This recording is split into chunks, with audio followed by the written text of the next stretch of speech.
哟，这里是必利尼 AKA 生活管理人与调气公司 AKA 行走的猫薄荷。今天呢是我的避震器职业病第3集。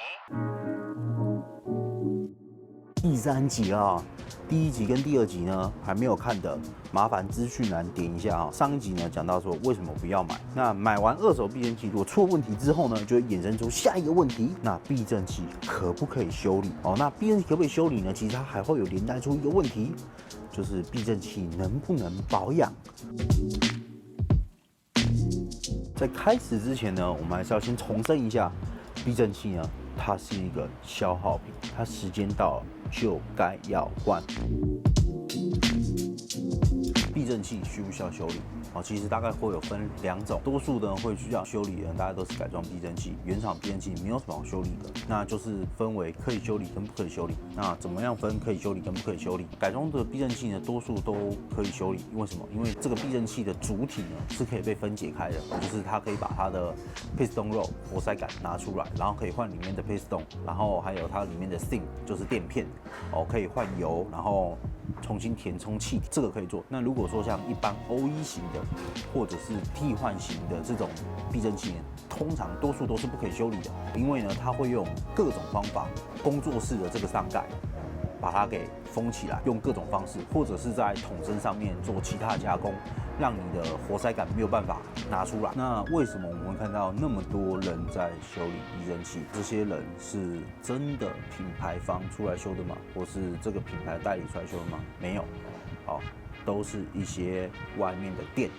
那我们先讲一个观念性问题，这点非常的重要。今天就拿 mono 就是单筒来比喻好了。那现在因为里面没有气体了，所以呢，它是不会回弹的。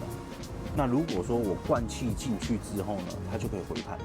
如果说你今天你的避震器遇到的状况是像我现在这根这样，它不会回弹的，去找外面的那些小店，他帮你修，你要你这一根避震器，它可以回到你压得下去，弹得上来不是像我现在用手拉的话，我想这个问题不大。但是如果说你对于一根避震器好坏的要求是符合当初它出厂的标准的时候，那我可以很坦白的告诉你，基本上不可能达得到啊！就算它碰巧达到好了，他也不知道它标准在哪里。我们今天就假设这一根避震器是我做出来的不讲那些太艰深的，我们就讲一些比较浅显易懂的。这根避震器呢是我做的我给它的标准是，今天它往下压的时候会有10的力，回弹的时候呢有8分的力。我现在就知道了，往下压是10回弹是8，这个是我对于这个我做的避震器的标准。那如果说你今天拿去给外面的人修，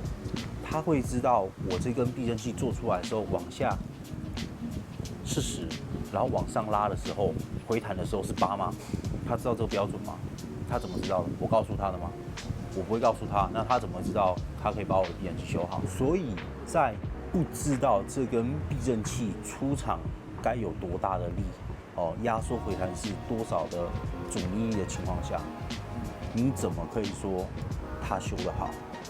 即便我觉得说他有可能几率性的对了可能弄到很接近了，但是他怎么知道？因为一根避震器它可以去改变它阻尼力的组成曲线是非常非常的多的包含了它气体填充的压力跟它的阻尼油，然后再到里面的组成，它都会影响阻尼力的曲线我们都不管说阻尼油怎么影响，阻尼油你用的跟原本这个品牌的阻尼油不是同一个，阻尼力就不一样了我们都还不扯说这根里面要加多少，因为你知道一个品牌设计出来的时候，它的气体压力绝对是有要求的。这根避震器里面要灌多少的氮气，跟阻尼油的容量是多少这个都是他们有计算过的。所以你连这种情况下你都不知道，那你怎么可以把一根避震器修好？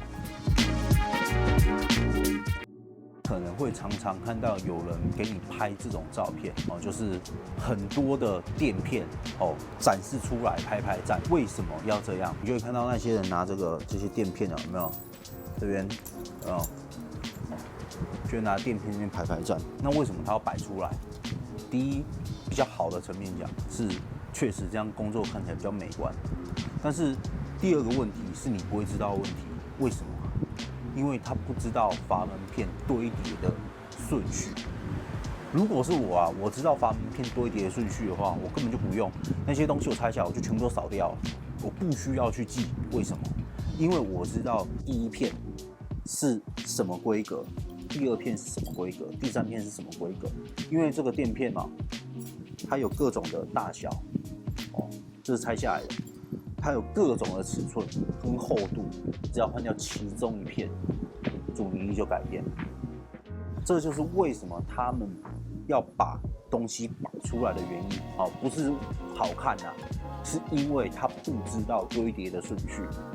如果说你今天知道第一片，你有设计图，第一片是这个，第二片是这个，第三片是这个，那你需要把它这些东西摆在桌上，不用你就全部扫掉就好，反正你拆下来全部都要换的嘛。唯有你知道这个品牌的配方的时候，你才有可能达到它完整的100%的功能性。那你想，这是我自己做的世界上唯一一支配方只有我有，我会告诉别人吗？不会告诉别人啊。所以一根避震器的阻尼力，你要决定它的软硬跟符合原本的那个，我觉得除非是官方技术合作，不然绝对做不到因为会影响阻尼力、软硬的这个因素太多了。你能不能有用原厂的零件？哪怕你拿到原厂零件好了，油你知不知道原厂当初这根避震器用什么油？还有它的气体压力是多少？如果说你能接受，就是按得下去，弹得回来，这就是好。那我觉得我可以接受这一点。但是如果说你跟当初买的时候一样好，那这绝对是在骗人。为什么？因为你要达到那个东西的时候，不是单一的条件，它背后很复杂的，不是那么简单的。综合以上呢，就是我避震器职业病的第3集。好，我这次呢不会说你要是觉得有点道理呢，就帮我点个赞或是分享。